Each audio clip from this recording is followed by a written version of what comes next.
From MTN News, this is Montana This Morning. Good Wednesday morning. It's 5 o'clock. Welcome to Montana This Morning. I'm Victoria Hill. Thank you for starting your day with us.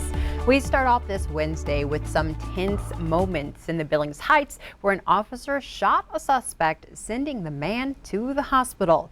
It happened yesterday afternoon on the 600 block of Claus Circle off of Bench Boulevard. Authorities say the Montana Violent Offender Task Force was attempting to issue a felony warrant when shots were fired, striking the 36-year-old suspect. No law enforcement officers were injured. The Billings police are investigating. And we now know the name of the 17-year-old Billings girl killed in a shooting over the weekend. Daisy Moore died early Sunday morning of a single gunshot wound to the head. The shooting happened inside a home on the 800 block of Wyoming Avenue at 5 a.m. A 17-year-old boy was arrested for the shooting and is being held in youth services. Now we go to Missoula, where a suspect accused of shooting and killing a man is on the run this morning. Police received reports of gunshots at an apartment complex yesterday afternoon. When they arrived, they found a man dead in the parking lot with a gunshot wound to the head. Now authorities are looking for the man they believe committed the crime, 33-year-old Christopher Newrider. They say he took off running after the shooting and could be hiding somewhere in the Missoula area. Now it's time to get a check of weather with Ed. Join us on this Wednesday. It was another beautiful morning. It's making me sing. I could hear that. I'm glad you pointed it out so I didn't have to. I was so excited. I was like, I'm not going to grab my big clunky coat this morning. I am going with the light sweater. Now you take a look out towards the moon there. You can see it. The camera. Well, either the camera's moving a little bit because of the wind, or the moon is very nervous about being on live television. I'm not quite sure which one. There could be a moonquake, maybe.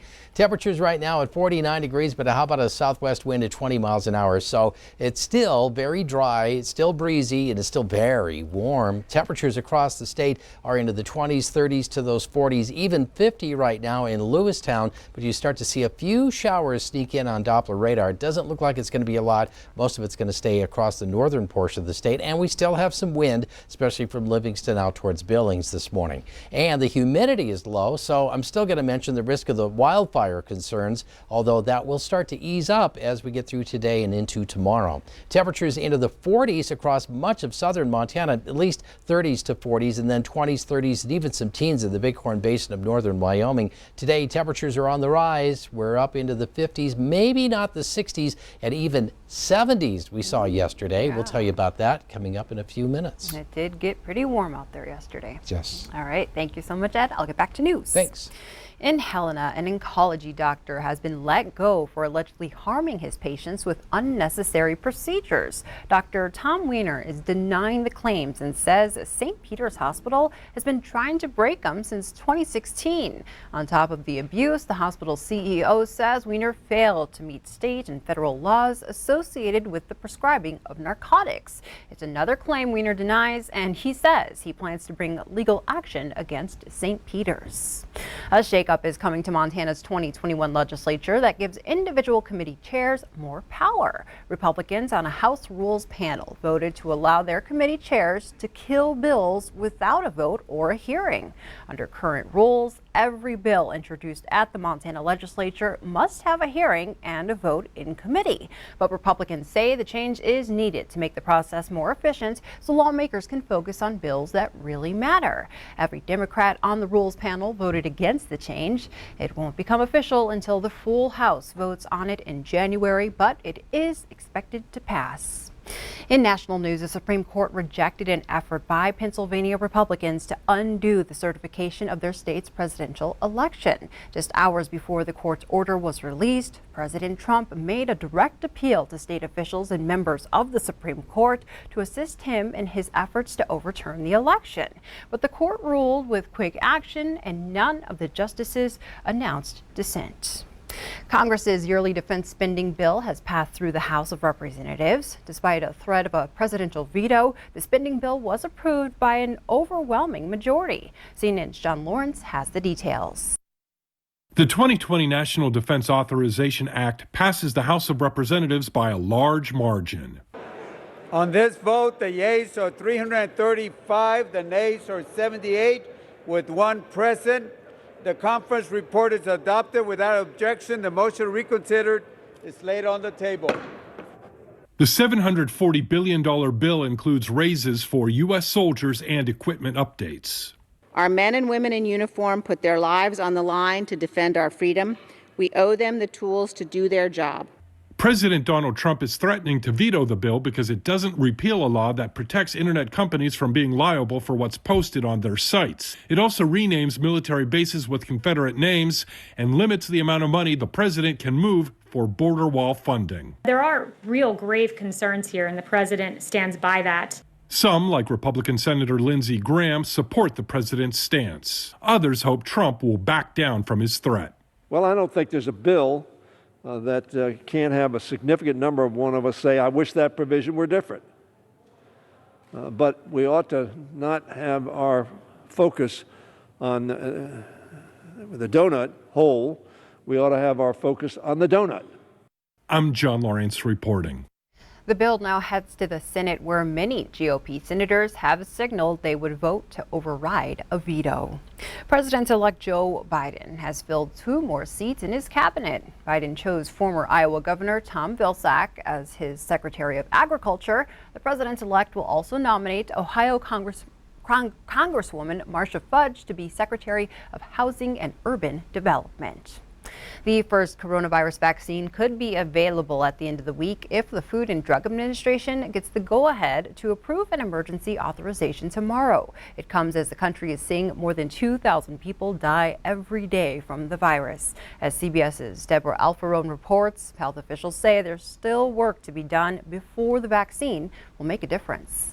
Incredible, and it will end the pandemic. President Trump celebrated the rapid development of coronavirus vaccines at the White House yesterday. We think by spring we're going to be in a position that nobody would have believed possible just a few months ago. Tomorrow, an independent advisory panel will vote on whether to recommend Pfizer's vaccine be approved by the FDA. Going like a dart at 90-degree angle. Anticipating its approval, hospitals are making last-minute preparations. 975 doses. For safely handling and giving the vaccines. Being able to maintain a minus 80-degree temperature. One complicated challenge after another, and this has just been the next one. Health officials say the vaccine's arrival doesn't mean the pandemic is over. We have to continue to social distance. We have to continue to wear masks. I know it stinks. It does. Everybody's tired of hearing it. Faced with rising hospitalizations, states like Washington are extending or adding new restrictions on businesses. What we do now literally will be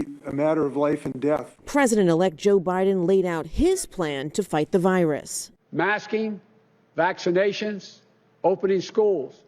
These are the 3 key goals for my first 100 days. Mr. Biden asked Dr. Anthony Fauci to serve as chief medical advisor. We have got a lot of hard and demanding work to do in the next year. The president-elect also urged Congress to pass a $908 billion relief bill this month. Deborah Alfarone, CBS News, Washington. Biden's team believes without the additional funding, the vaccination rollout might slow down after the initial distribution. The White House is offering up a new COVID-19 relief proposal. The deal is worth $916 billion. It would send $600 relief checks to most Americans, half of what the payments were back in March. But it would also get rid of $300 weekly jobless benefits. Many Senate Republicans are still pushing for a $908 billion deal that would keep those benefits without the relief checks. The deal from the White House was presented to House Speaker Nancy Pelosi yesterday for review. Back here in Billings, renovations are complete at the Alberta Bear Theater. Check it out. This is over $13 million worth of improvements in addition to the downtown venue. Just a few highlights include new seating, updated lighting and sound equipment, and giant windows all around the building. The pandemic ruined plans for a grand reopening this year, but the theater's executive director cannot wait to show it off when things get back to normal. It's amazing. I've had people say, it makes me want to dress up again. I've had people say, you're going to wow the community. The sound is going to be excellent. It's just the feel in the building and the experience that you'll receive will be wonderful. The construction project took nearly a year and a half to complete. Theater officials expect performances to pick back up in 2021. And not too far away, a different kind of renovation is taking place on the campus of MSUB. Two water main breaks separated by just a few weeks forced the university to shut off water twice and get to work on construction. But as Q2's Andrea Lutz reports, a pandemic might be the perfect time to make some major upgrades. Old pipes often break, and that's exactly what's happening here at MSUB, but the dirt is moving and the water is back on, and officials say it really couldn't come at a more perfect time. Things on campus are pretty quiet because of winter break. We have old pipes on campus and they're going to break, and that's why we do the fix. And it seems it's been fix after fix for MSU Billings, as water issues have been a constant conversation. Especially during the times of COVID, but even not, you have to be ready for anything, and we are. At the beginning of November, campus was closed because of a first water main break. Then the next day, it was back on, but not safe to drink. After repairs were made, it happened again. On November 30th, we noticed that water was coming outside. This time at McMullen Hall, impacting the student union and some dorms. So we started digging and found that there is a cracked water main. There was just a few buildings that we had to shut the water off to. And so for those buildings, we made sure we had porta potties outside. Finally, after all the back and forth, Brackey says water is back on and the water is safe to drink. I think this was a great time for this to happen. That's because school is on break. Renovations were already in the works, accommodating dorms for life in an ongoing pandemic. And unrelated to the water main, what we're doing over winter break is that we're outfitting a few of our residence hall rooms with flat screen TVs and just more accessories for students who may have to be quarantined this upcoming spring semester. But if students choose to go outside when they come back in January, they'll find all of this dirt, once again, sidewalk. Reporting in Billings, Andrea Lutz, MTN News. And just to give some more perspective, students who were living in Rimrock Residence Hall over the break had to use the restrooms and showers over in Petro Hall, where the water stayed on. And one last story before we take a break. Winter sports practices kicked off across the state, and for the first time ever, girls wrestling is among them. And as Q2's Casey Conlon reports, it's already a hit. Forward, forward, forward, forward, forward. Go ahead, settle, finish, elbow deep. Yes. I mean, I didn't know wrestling was this fun until I started doing it. Sure. I was never really interested in it. Right. And then I decided to try it, and I really like it. If the first day of its 2-year trial period is any indication, girls wrestling is here to stay in Montana. They just came in droves. We have just over 20 girls that have signed up. Given the fact that girls wrestling is one of the fastest growing sports in the country, we felt we could promote it and get kids out. But even Wall didn't expect it so soon. With about 10 more at Skyview, it's shaping up to be a busy first season. Thus, School District 2 has announced a district-wide coach position, one person to oversee all 3 girls' programs. I'm going to have to kind of scrub my budget to pay for that coach, but again, it's a good problem to have. It's good for the girls, and it'll be good for the sport overall. COVID restrictions are making the logistics tough for now. Wall says wrestlers will practice at their own schools for the time being, instead of bringing all girls into a central location. Many of the girls hope it stays that way. When you're not practicing with your opponents, they don't learn how you wrestle. You don't learn how they wrestle, so it's more like an element of surprise, and I don't know. It's just. So at this point, you guys would probably rather just stay within your own school? I would rather stay here. The boys' coaches are happy to have them. Jeremy Hernandez has seen several girls come through his program in years past, 2 of whom went on to wrestle in college. Those 2 were amazing. You know, they went through the workouts we put them through. I mean, I worked out with them. I wrestled both of them, and, you know, they never complained once. And we tell them to run through a wall, they do it. They've been doing outside lifting and all sort of working together, been coming in groups and pairs, and it's pretty cool.